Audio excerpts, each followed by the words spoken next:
This story happened when my girlfriend Lindsay resided in Tokyo, Japan for her teaching abroad occupation. She taught English to foreigners for a fairly decent pay. I personally wasn't too cultivated by the idea, as the thought of Lindsay being in a foreign country by herself really stressed me out. I can't wait for you to fly over. Yeah, me too, babe. Hey, can you please make sure your doors are locked?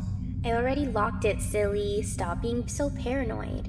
I know I'm being paranoid. I just want you to be safe, okay? Don't worry, I am. Being away from Lindsay definitely took a toll on my health, as I would constantly get anxious from worrying about her safety. Knowing that I didn't have the capability of protecting her from any unlawful perpetrators always gave me extreme anxiety, which is why my doctor prescribed an inhaler for me to use every time I felt the symptoms get out of hand. I didn't do too well with long-distance relationships, but I really wanted to support Lindsay in her career endeavors. I'd fly over there on occasion, usually around the holidays when work wasn't so strenuous for the both of us.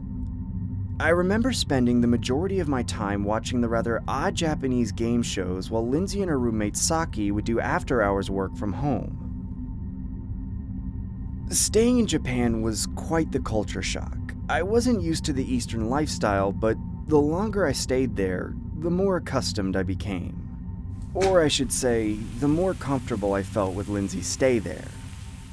Being halfway across the world made me adjust my sleeping schedule, as I made it my duty to video chat Lindsay every day at exactly 3 a.m. in the morning. 3 a.m. over here was equivalent to 5 p.m. over there according to the time zone difference. I'd make it a routine to catch Lindsay after her work shift was done, even if that cost me a few hours of sleep. You guys doing anything for Halloween? Yup, Saki and I are probably going bar hopping. That sounds nice. I wish I could be there Babe, we'll talk later. Saki's calling me. Seeing that Lindsay had a roommate to acquaint herself with gave me a little peace of mind. A lot of my friends were well aware of how concerned I was about Lindsay's well-being, so much so that they would message me encouraging words to help cheer me up. But all of that changed one night, when I got a message from one of my close colleagues from school. I opened the message and read, "Hey Craig, I know you're concerned about Lindsay, so I thought you might want to check this link out." It was a link to a forum titled, "Is Teaching Abroad in Japan Safe?" I hesitantly clicked the link, only to see the forum containing a large thread of positive comments saying stuff like, "Teaching there was a great experience, highly recommended," or "Once you go Japan, you'll never need another plan," stuff like that. I then came across a user that posted a comment saying, "For those who are considering being a tutor in Japan, you might want to watch this first before you fully commit," with a link right next to it. I felt extremely skeptical clicking the link, but my curiosity was too overbearing to withstand my compulsion, so I clicked it. I then saw a low-grade video of a woman with her hands bound to the ceiling while being completely wrapped in duct tape. The woman was also wearing a plain white mask over her face with the word "dog" written on it. I couldn't tell if this was a joke or some sort of sick snuff film until I saw a man approaching the woman holding a large machete.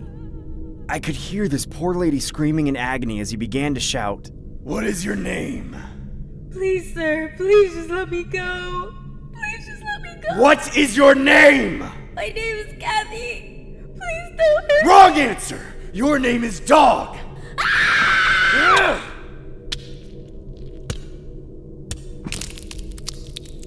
That's when I exited my web browser and instinctively video called Lindsay. It was about 3:15, the time I usually video called her. Oh, why now? Come on, answer the video call, damn it! I assumed she was still at work, or possibly out with the roommates, so I waited patiently for a return call at her convenience. I decided to stroll around Instagram for another hour or so till it was time to call it a night. I noticed Lindsay had posted a few pictures from the Halloween night out she had a couple days ago. It looked like a huge costume festival of some sort on the streets of Japan. That's when I spotted a shocking revelation in each of the photos presented. I saw a man wearing the same god mask as in the snuff film I'd seen earlier, nonchalantly masquerading in the background of the photos. He was in every photo looking towards the direction of where the picture was being taken. Or should I say, the direction of where my girlfriend and her roommate were. That's when I get a video call from Lindsay. I unnervingly accept it and see what seemed to be Lindsay and her roommate Saki wearing white masks with the words Dog 1 and Dog 2 written on them. Hey, why the hell are you guys wearing that? I want to play a game. Guys, who the hell is that? They both stood there silent looking at the webcam, almost like my words didn't have any significant purpose to them. I then heard the man in the background saying, "Transfer $20,000 to Dog 2's PayPal account right now, or else they both die." What the hell is going on? Please, leave them alone or I'll call the cops! So be it. Dog 2, take out Dog 1, now! Please don't make me do this. Do it! Dog 2, take out Dog 1 now, or else you're both getting taken out! Please don't make me do that. Do it, Dog 2! Take out Dog 1 right now, or else I'm taking you both out! No, please. That's when Lindsay raises a large kitchen blade in the air and stabs Saki in the neck. I can hear her gargling her own blood while struggling to gasp for what seemed to be her last remaining breaths on Earth. Dude, please stop this. I'm begging you. I'll do anything you want. Just please don't hurt my girlfriend. That's when the voice in the background revealed himself, only to unveil the same man wearing the god mask that I'd seen in the snuff film and Instagram photos earlier. He then grabbed Lindsay by the forehead and raised a huge machete in the air, saying, "Transfer the money or else this dog gets put down too." Dude, please, I'm transferring the money right now. That's when I grabbed my phone and immediately began to transfer $20,000 to Lindsay's PayPal account. Here, look, I transferred $20,000. Now, please, can you let her go? I did everything you wanted. The man then approached the camera up close and began saying, "I'm just a guy trying to survive in this cold, cold world. I just do what I have to do to put food on my family's table, you know? Just know that God has nothing to do with this." What the hell? I began a request for another video chat, but there was no answer.